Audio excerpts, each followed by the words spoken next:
ela aproveitar o momento para comprar ativos de risco, mesmo sabendo que no curto prazo cara, balanço. Eu acho que faz sentido, mas essa pessoa primeiro tem que se fazer uma pergunta. Porque a coisa mais fácil do mundo é a pessoa enganar a si mesma, né? Uhum. O cara vai lá e fala, não, eu sou investidor de longo prazo. Meu horizonte de investimento são 20 anos, que é quando eu irei me aposentar. O cara que fala isso investe há 6 meses. Uhum. Qual é a chance de que, de fato, ele mantenha esse plano, esse horizonte de investimento de 20 anos? Ela é muito baixa. E eu digo isso porque, na época anterior à pandemia, você teve um bull de mercado acionário e também teve uma criação muito grande de canais do YouTube falando do assunto. E aí o pessoal fala, pô, é engraçado, né, que agora surgiram vários canais para falar de ações. Não é que surgiram vários naquela época. Eu acompanhei desde 2009 o YouTube, vira e mexe surgia alguém falando de ações, mas o cara não durava um ano, porque a bolsa só caía. Então ninguém acompanhava o cara durante muito tempo. O cara começa a fazer um conteúdo bom e em 6 meses ele parava, porque ele não tinha muito view. Aí quando começou a ter mais busca, os views vieram. E aí vários perfis repetiam um post que dava sempre muito engajamento, que era assim, e se a bolsa caísse 50%? O que você faria? E as respostas eram só o Warren Buffett nos comentários, né? Não, eu vou aproveitar para comprar mais e fico tranquilamente recebendo meus dividendos. E aí, pouco tempo depois, a bolsa caiu 50%. Só que ela não caiu descolada do mundo real, porque a bolsa caiu porque a economia estava fechada. Aí tinha o cara que era empreendedor, que tinha dinheiro no mercado, o negócio dele proibido de funcionar, ele tinha que tirar dinheiro do mercado para se sustentar, porque não tinha uma reserva de emergência robusta o suficiente. Ele foi obrigado a vender no low do mercado. E aí quando o mercado voltou, você olha lá o gráfico, o mercado voltou. Mas esse cara, ele saiu, então ele não voltou junto com o mercado. Porque a trajetória do investidor não é a trajetória do mercado. Então se o cara realmente ele já investe há algum tempo, invista 5 anos, Bruno. Então eu já peguei esse período de alta da bolsa e depois eu peguei esses 2, 3 anos de baixa que a gente está vivendo.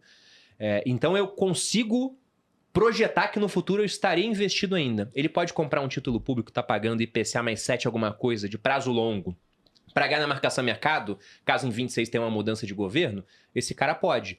Agora, a pessoa que nunca fez isso antes, será que... Você me falou outro dia, né? Quanto que varia em 10 bips lá o Tesouro IPCA Renda Mais 2065, ele tem 50 anos de duration. O que significa? Que qualquer oscilação na taxa para cima, você multiplica isso por 50, é o que ele vai variar negativamente. Então, uma variação para baixo da taxa, se multiplica por 50, é o que vai variar percentualmente o preço do título. Então, se a taxa subir 0,20, ele vai cair 10%. Pois é. Então, bota que essa taxa subiu 0,40, ele cai 20. E aí, essa pessoa ela consegue resistir ou ela vai vender desesperada porque o cônjuge vai falar, tá vendo? Eu falei que não era para comprar essa porcaria, era pra gente ter comprado a geladeira nova. Esse cara vai ser obrigado a vender. Então é aquilo, né? Conhece-te a ti mesmo. Nesse momento, por exemplo, eu acho que a gente está vivendo essa fase do hard marks, de que você não fica rico comprando coisas boas, não adianta comprar empresa muito boa, mas por um preço estratosférico, ficar rico comprando por um bom preço. Então tem muita coisa no Brasil de qualidade por um bom preço. Agora, quer dizer que esse preço que está barato agora, daqui a 2 anos, automaticamente ele vai ficar num patamar interessante para o cara realizar a posição dele? Não, pode ficar barato durante muito tempo. Vamos imaginar a condução da política atual se estendendo por mais 6 anos, os 2 restantes de governo, 25 e 26, e mais 4 que vierem a seguir. E aí? Porque vamos lembrar que todo investidor ele tem um problema de alocação de ativos, né? Na verdade, a vida é um jogo de alocação de ativos. E ganha aquele que aloca melhor os seus ativos. Então, você sempre tem que pensar, cara, eu tô alocando melhor colocando isso na bolsa, colocando em renda fixa, porque, um pré-fixado pagando 15, a cada 5 anos seu dinheiro dobra. É interessante. Se a gente tiver uma inflação de 7, mesma coisa no IPCA. Isso é muito bom. Só que você pega desempenho de mercado americano, o S&P nos últimos 10 anos, a média de rentabilidade foi 12% ao ano. E nisso eu estou excluindo o último ano porque ele vai levar a média muito para cima, já que ele subiu coisa de 50%. E o dólar contra o real, a média de rentabilidade é 10%. Então a gente está falando de, no composto, mais de 22%. A cada 4 anos o dinheiro dobra. Então o cara tem sempre que pensar. E se ele não quiser pensar muito, ele pensa na alocação estrutural dele. Fala, então, beleza, cara, eu vou deixar metade lá fora, metade aqui, por exemplo. Que é muita coisa metade lá fora, mas por que eu faço essa provocação? Porque todos nós aqui, como sócios do grupo, a gente tem um patrimônio já alocado numa empresa brasileira que não está listada em bolsa, que é o Grupo Primo. Tem muita gente aqui que tem o seu próprio negócio, ou que tem a sua renda dependendo de um negócio local. Isso já é alocação no Brasil. Então, será que esse cara não tem que ter mais alocação lá fora do que ele achava inicialmente que deveria ter?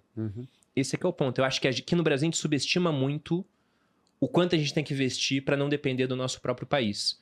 Porque o Brasil, ele é um país que tem várias características positivas, mas eu acho que nos próximos anos ele tende a ter um desempenho mais próximo da média do mundo, ou até um pouquinho para baixo, em comparação ao que ele teve no passado. Porque você pega ao longo do século XX, a gente teve um desempenho muito bom em vários períodos. Mas foram anos com dinâmicas diferentes da que a gente tem agora. Uma que não faz preço no curto prazo, mas naturalmente faz preço no longo, é até a questão demográfica. População urbana no Brasil em 1950 era de 20 milhões de pessoas. Hoje ela é de 180 milhões, então em 70 anos multiplicou por 9. E durante esse período de crescimento populacional, o pessoal ainda saiu do campo para a cidade. E o cara que vai para a cidade, ele consome mais, ele produz mais. Então isso é PIB na veia. A China está passando por isso, a Índia está passando por isso, o Brasil já passou por isso. Então não tem como o cara migrar do campo 2 vezes. Não tem mais gente lá para sair do campo em grande número. E a população brasileira está estagnada e com cada vez mais pressão sobre previdência social. Então, se a gente olha a dinâmica para onde está apontando e compara com os Estados Unidos, por exemplo, lá os americanos, além de terem mais filhos que a gente ainda recebem muitos imigrantes. Uma pergunta que eu sempre faço para as pessoas que conversam comigo é: as cabeças mais inteligentes do Brasil estão no Brasil ou estão fora?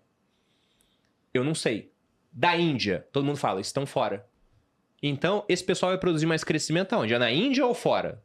Se os mais brilhantes saíram do país, é fora. Então, se uma economia tem a capacidade de atrair essas cabeças brilhantes e está na vanguarda do processo tecnológico, cara, só ver o número de bolhas lá, né? Bolha.com, bolha da IA que a gente está falando agora. Aqui no Brasil não tem bolha tecnológica.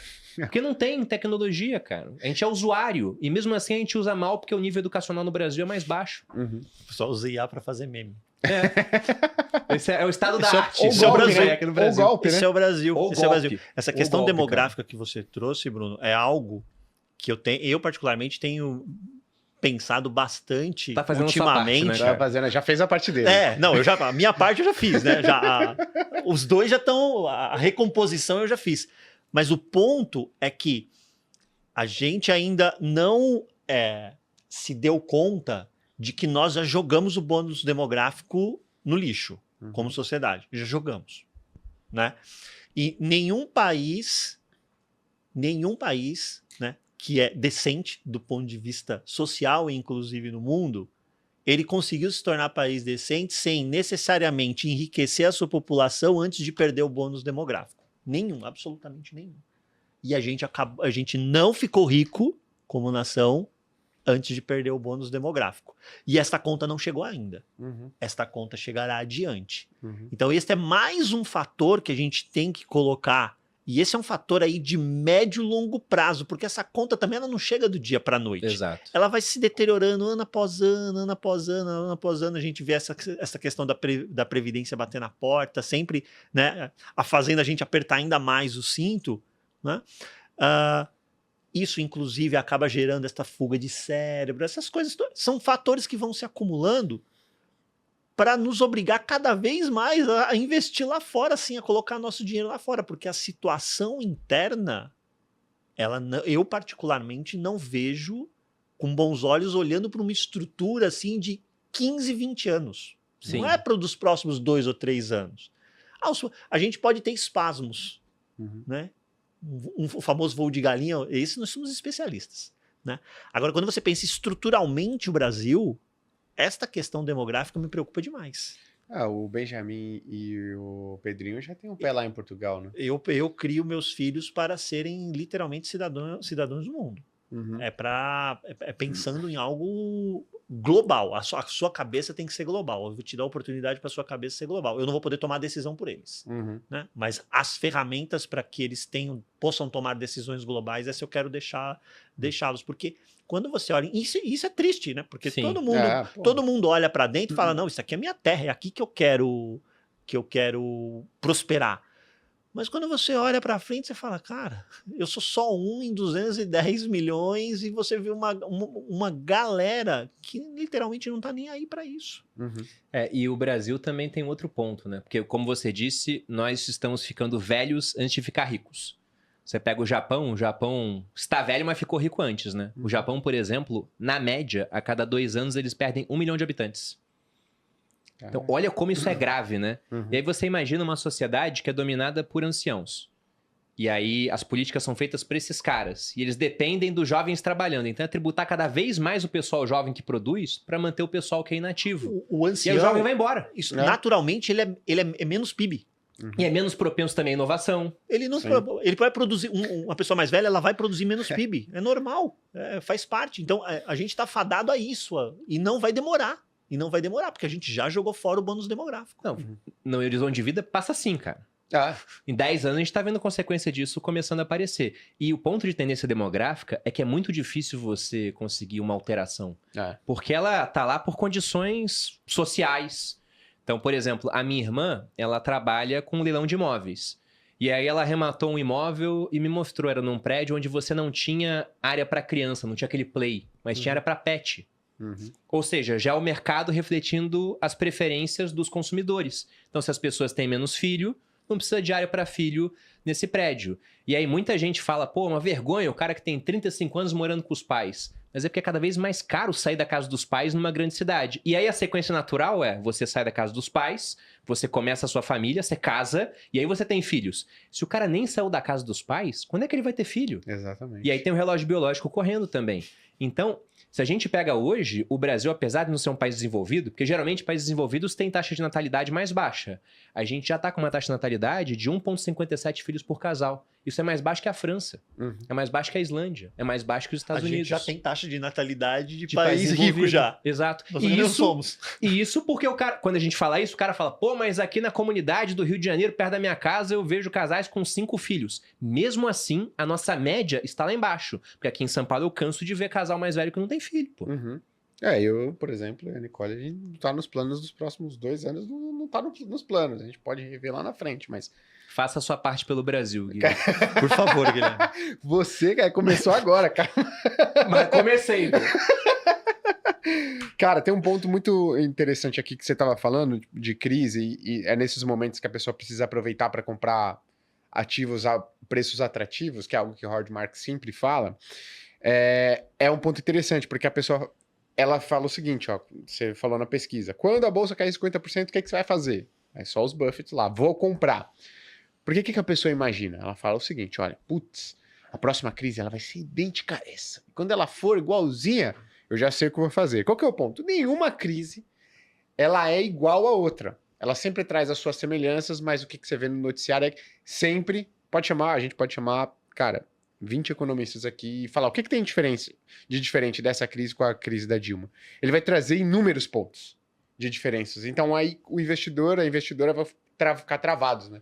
Vão falar, putz, verdade, eu achei que era um bom momento para comprar, mas eu tô ouvindo aqui os especialistas e dessa vez é diferente. Então, dessa vez, finalmente pode não ser a oportunidade de compra de ações a preços baratos, de fundos imobiliários a preços baratos, de títulos de renda fixa a preços baratos. Então, dessa vez eu vou ficar de fora, né? Porque dessa vez é diferente. Então, se você aguarda uma crise igual a outra para aumentar o risco, porque você viu lá como foi e se recuperou, você nunca vai observar. Então, você precisa ter um nível de incerteza. A incerteza ela precisa existir para que preços fiquem atrativos para você. Qual que é o ponto do investidor, né, que tem um perfil de risco um pouco maior? É que ele encara a incerteza. Ele fala, tudo bem, não sei o que vai acontecer, os economistas não sabem, os especialistas também não sabem, eles têm cenários, e eu vou assumir que em um determinado momento isso vai se corrigir. E o que é interessante do Brasil é que a gente traz economistas aqui, e apesar do cenário ele tá relativamente turbulento e, né, incerteza muito alta, quando a gente pergunta o que fazer para arrumar, o que as pessoas me trazem é, cara, não é muito complicado. E se a gente for pensar depois que teve o impeachment da Dilma, até mesmo antes de ter, as coisas começaram a melhorar. E de maneira rápida. Né? Então, uma coisa que eu sempre trago os economistas e pergunto, como é que a gente resolve esse problema que parece ser tão grave? Cara, se a gente desvinculasse algumas despesas, né, da correção do salário mínimo, isso já seria muito bom. Porque o que acontece? O Pepa, até brinco, né? O Pepa é um convidado que a gente traz aqui direto e ele sempre apanha. Porque eu falo, Eu Pepa, vi esse último podcast. o que a gente faz, cara, pra resolver o problema do Brasil? E ele fala, cara, é só acabar com a correção do salário mínimo. Mas Aí vocês fazem um corte de 1 minuto disso também? Não, mas eu falo aí é foda do cara, né? Não, eu ia falar exatamente isso. O Pepa, no próximo episódio que a gente o trouxe aqui, eu vou falar, Pepa, você está causando pancadaria, inclusive a rebote, entendeu? Porque eu peguei e compartilhei um story que você falou isso, eu nunca apanhei tanto em rede social. Exato. Então, assim, qual que é o problema, né? O problema do Brasil é que querem vincular a correção do salário mínimo com várias outras despesas obrigatórias que não tem nada a ver com o salário mínimo. E aí você quer, vou dar um aumento pro trabalhador, aqui o trabalhador ganha muito pouco, ele tem que ganhar mais e tudo mais. Ok, né? Tem toda a discussão se não é um efeito de oferta e demanda, esse aumento do salário mínimo mais do que deveria, mais do que o aumento do PIB, você gera mais informalidade. Até a gente vai entrar depois no lance do Pix, né? Mas você quer reconhecer o trabalhador e você acaba aumentando diversas outras despesas que não tem absolutamente nada a ver com você reconhecer o esforço do trabalhador brasileiro. Então, um dos pontos que eles sempre trazem é, cara, desvincula isso e passa a corrigir isso aqui de acordo com o aumento da inflação, você já ia trazer uma redução da incerteza fiscal muito grande. E se a gente for pensar, depois que a Dilma ela teve o impeachment, a Dilma saiu, foram medidas que foram óbvias, né, óbvio, impopulares, mas que elas, cara, foram relativamente simples e adotadas em um curto espaço de tempo para você trazer, e detalhe, né, o juro do Brasil de 10 anos para um patamar de 7%, 8% ao ano. Então, assim, o que traz um conforto, acho que me traz um conforto é que o problema do Brasil, ainda com uma dívida PIB que é óbvio, é alta, né? E você não enxerga... Esse é um fator que mudou daquela época para cá, né? A dívida PIB. Tá bem mais alta. Você não enxerga ainda, e você não enxerga, né, estabilização igual lá.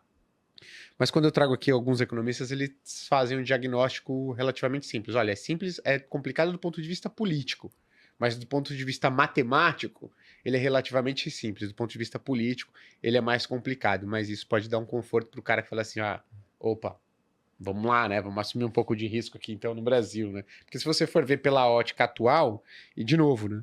É sempre nesses momentos que vão aparecer oportunidade. Não vai aparecer oportunidade quando você fala assim, nossa, a dívida pública não tem perspectiva de estabilização. Ah, mas é simples resolver, tanto do ponto de vista matemático quanto do ponto de vista político. Meu amigo, se for isso, esquece esse nível de preço. Você não vai enxergar. Você só vai enxergar esse nível de preço quando a galera fala assim, cara, o problema é foda e resolver é foda também.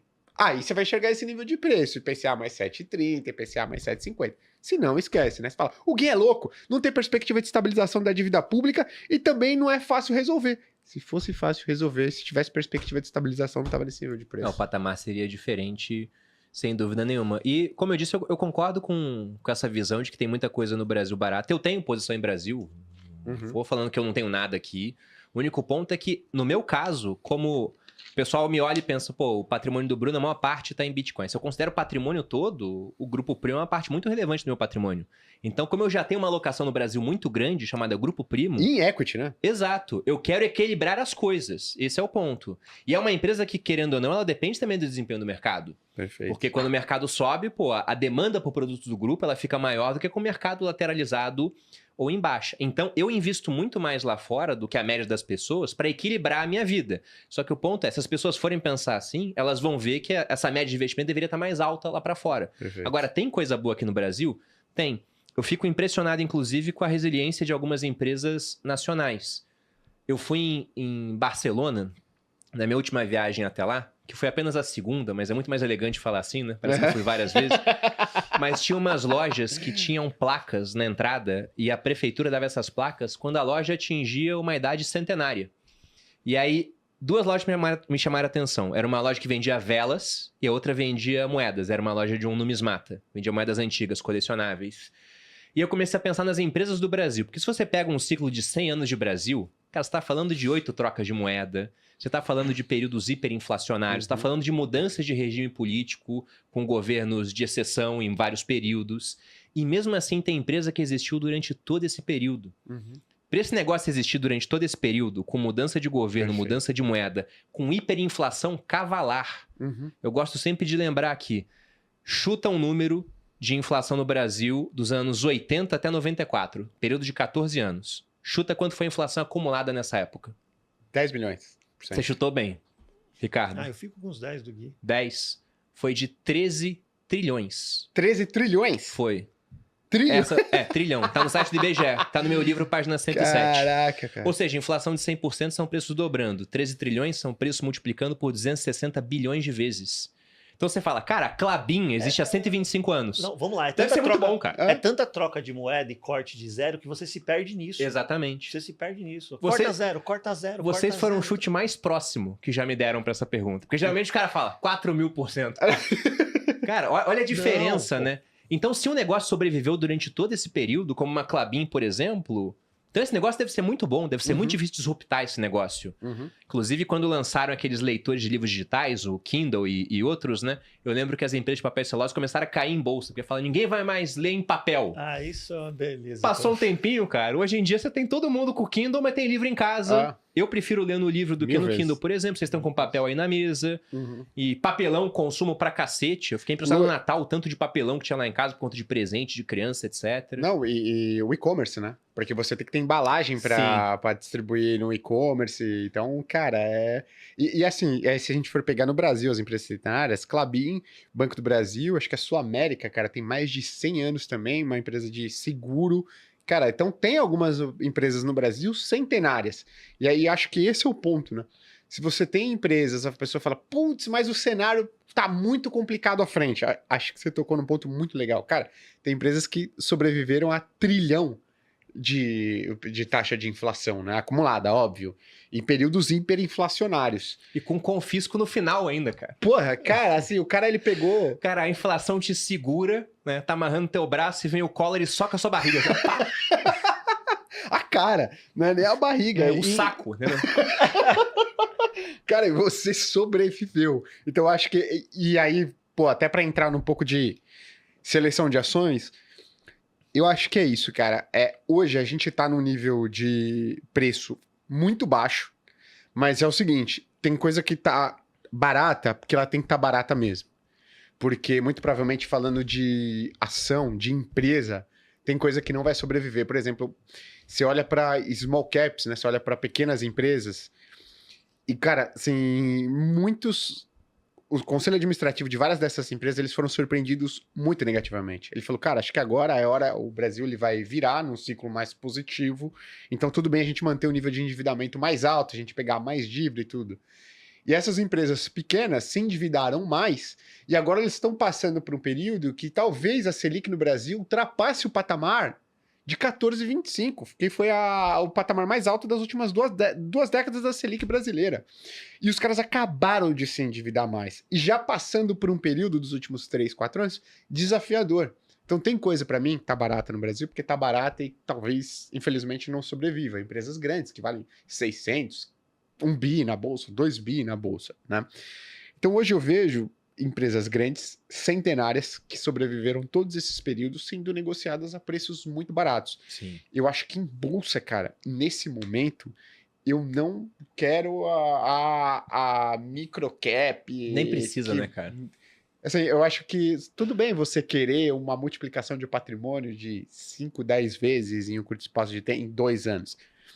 Mas eu acho que a simetria de risco é altíssima. Para você acertar uma dessas, você vai ter que correr um nível de risco e você está disposto a 4, 5 dessas empresas que você escolheu em 7 assim, sumirem do mapa, sabe?